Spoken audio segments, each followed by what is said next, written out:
भाव भक्ति में एक शांति आ जाता है, पहला गुण। शांति माने कभी क्रोध नहीं होना, किसी से बदले की नहीं सोचना, स्वाभाविक रूप से उसके अंदर एक क्षमा आ जाती है, सिखाना नहीं पड़ता है। अरे वृक्ष ने तो पत्थर मारने पर फल ही दिया था, फल नश्वर चीज थी, और भगवान का भक्त तो पत्थर मारने पर, जगाई मधाई ने प्रहार किया था हरदास ठाकुर नित्यानंद आदि महाप्रभु पर, प्रहार करने पर उन्होंने भगवान दे दिया। सहिष्णुता है, स्वाभाविक क्षमा है, वो भाव भक्ति का प्रथम लक्षण है। और जब तक भाव भक्ति के भीतर प्रथम लक्षण ही नहीं आया, क्षमा, तो कैसे अंदाज लगाया जाए कि इसके अंदर भाव आ गया या भाव भक्ति आ गई। भाव भक्ति और भाव अलग अलग चीज तो नहीं है। इसीलिए ये जो ठोस लक्षण हैं, इनसे भाव का मूल्यांकन करना चाहिए। हमने पहले दिन कहा था, कुछ लोग जैसे आंसुओं से या और चीजों से मूल्यांकन करते हैं, वो आचार्यों का मत नहीं है। और भाव भक्ति का जो की सीढ़ियां हैं, वो इसी से नापनी चाहिए कि पहला गुण शांति आ गई इसमें। तो जिसके अंदर प्रभु का भाव, राधा रानी का, श्री कृष्ण का भाव आता है, उसका पहला लक्षण है शांति। दूसरा लक्षण है अव्यर्थ कालत्व, वो समय नष्ट नहीं करता है।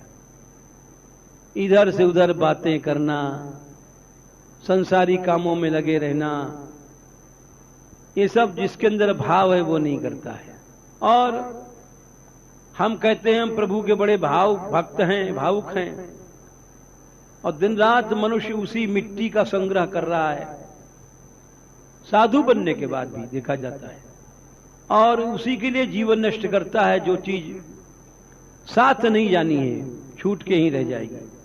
भागवत के प्रथम स्कंद में ही ये बात कही गई नारद जी ने, अरे मनुष्यों, ये क्या मकान, जमीन, जायदाद, रुपया, पैसा संग्रह करते हो?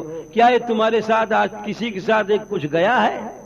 न किसी की स्त्री उसके साथ जाती है, न किसी के बेटा उसके साथ जाता है।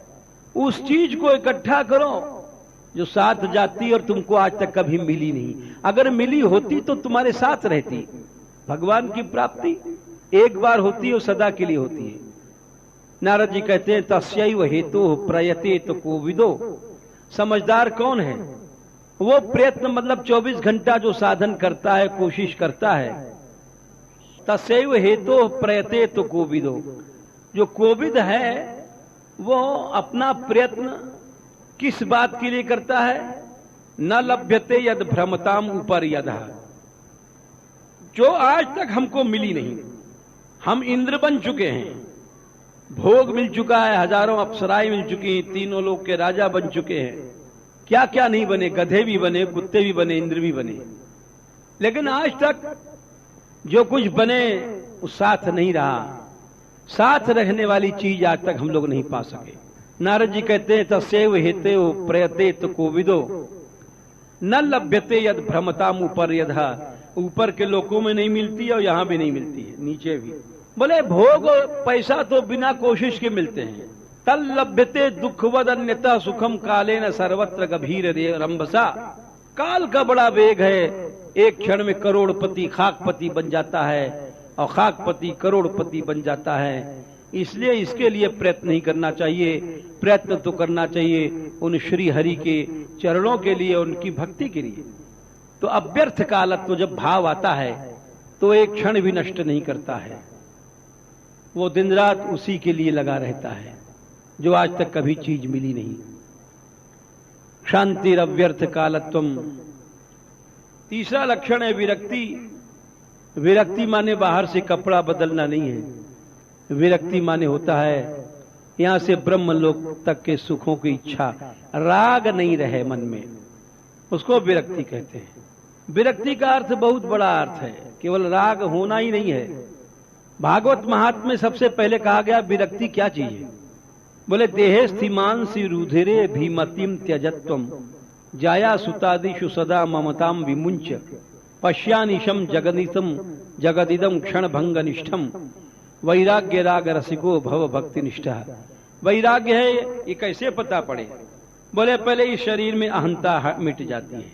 इस शरीर का भी तो राग है। देहेस्तिमांस रुधिरे भी अभिमति माने अहंता। इस शरीर का राग माने अहंता मिट गया।